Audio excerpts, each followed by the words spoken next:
I don't know what you're expecting. It's a soulless entry-level camcorder released right before Samsung exited the market. Taking a look at the top of the camcorder, we're going to see just how few controls there actually are. Here's the power button, which you're going to get very familiar with because the camera does not have an auto on-off for when you open the camera door. It also has a manual lens cover. That's compared to this Panasonic S50. And if I open it, it turns on and you're ready to go. It also has a manual lens cover, which is unfortunate. The Canon FS10 does the same thing, but it also should open the lens cover automatically. And there it's on, off, on, and that is such a huge quality of life feature.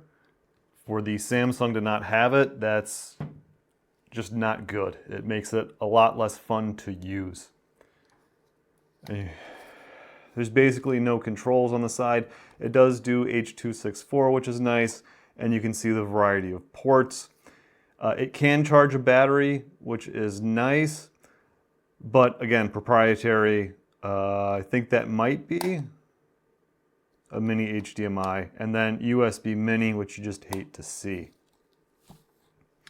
Another thing that is not so hot about the camera is I'm going to open the menu, and I'm going to go over and let's say I'm going to change the picture profile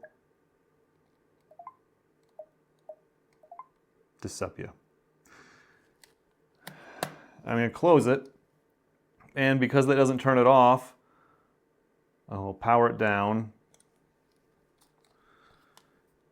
And when I go and turn it back on again, you're going to see the issue because when I go to menu, it resets the position, which means you're just going to have endless amounts of fun going through and changing any of these settings if you need to do that with a tiny little joystick, which I'm just not a fan of. There's a light on the back that will show if it's on or off. You can see that it's flashing. Like the camcorder is on right now, and you can't see the screen in full sun. It's 2.7 inches. It's a TFT display. If you're familiar with that, you'll know just how kind of poor quality that is. The viewing angle's bad, and they don't get very bright. The battery is a IA-BP105R. It's an original Samsung battery. I got it with the camera and it still works, which is great. There are replacements available. And you can look over at the big selling feature, HD recording, 720p, and a CMOS sensor. And that means you're absolutely going to have a rolling shutter. So any type of panning, and it's going to look terrible despite it being a 1/3.2 inch sensor.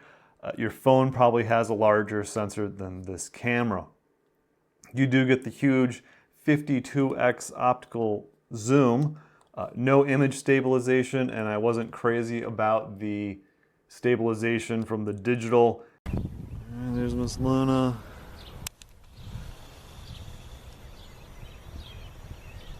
Oh wow, that does not zoom very good. Oh, that's not. Right now I have the digital image stabilization on. We'll see how this works. Oh no, oh no. It seems that once you get about halfway through the zoom range, it slows down and it starts to become bad after that, which is probably why they put that position in there to stop it, and it slows down. So if we go wide as possible and start zooming, you can see that it goes slower and slower and slower. And then I'm not sure about the focusing distance or anything, but really it is pretty useless for about half the zoom range, which is not a surprise with these camcorders. And that's why, out of the ones I've been testing, The S50 is my favorite. It's only standard definition, but it has a CCD, so you get that more interesting look that a CMOS sensor is not going to provide. Doesn't have the rolling shutter issues, and 720p is just something that I'm not crazy about. It also doesn't use any ridiculous media. You can use SDXC cards, which are still open. Easy to find, cheap. A mini DVD or something like that is just a waste of money. The image with this is going to look the same as the image from the S50. And then the Canon has the, of course, automatic opening and closing lens shutter, but it also has a little LED light built in, and that can be helpful, give you that run and gun effect. The Samsung does not have it. And if we look over the rest of the camera, little strap, 1/4-inch tripod screw thread, and that's basically it. It's not a lot there.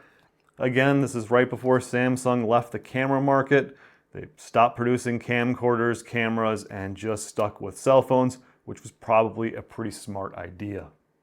Overall, I would not pay market rate for this camera. I think there are better options out there, whether you want something from Samsung or you're willing to go with another manufacturer. If for whatever reason you're dead set on a 720p camera with a CMOS sensor, instead of buying one with 1080p and just selecting the lower resolution, if that's what you want, I would instead go for a SC-MX20. Features are going to be basically the same and they are cheaper.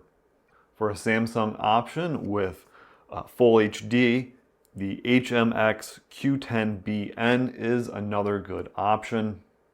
If you want a Samsung to be able to do hybrid shooting, because the photo resolution on this is incredibly low, look for something in the Samsung NX series. Those are mirrorless cameras with interchangeable lenses, and they're regarded fairly highly. If you're willing to go with a different manufacturer, I would recommend something in the Canon Vixia lineup. I believe they're still selling camcorders in that lineup. They don't get refreshed very often, but you'll be able to find something that can shoot 1080p and it will be under $100. That means you don't have to do additional editing to upscale the footage to be able to upload it online. I really like Panasonic cameras as well, so if you want one of them, look for something in the HDC lineup. There's a bunch of different options. Some of them only use SD cards, others have built-in flash memory, but the ones I would avoid are the ones with built-in hard drives. Hard drives are mechanical. They're gonna fail, especially when they're old. I don't see any benefit to those. They're larger, heavier, more prone to break, and the transfer speeds are going to be USB 2.0 or something like that. It's gonna be slow and a pain to get your footage off those cameras. So that'll do it for this video. I have other camcorders I'm going to be making videos on very shortly, so subscribe if you want to see that, or when I cover other vintage gear as I come across it. Thank you for watching. I appreciate it, and I will see you in the next video. Are you happy you pounced on it? Come on. Come on, let's go.